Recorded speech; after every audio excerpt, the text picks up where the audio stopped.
নিশ্চয় এটা পড়তে ভুলে গেছে। যাই এই ফাঁকে পড়ে নি।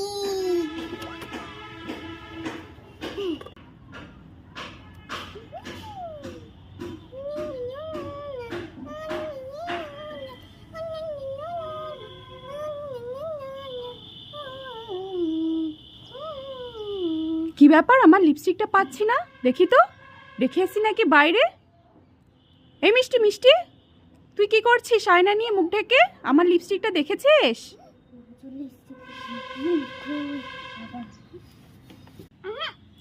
এই তুই মুখ ঘুরলি কেন আমাকে দেখে? কই দেখি দেখি, ঘোর এদিকে, ঘোর আরে না না। ঘোর। এ বাবা, এ কি অবস্থা মুখের!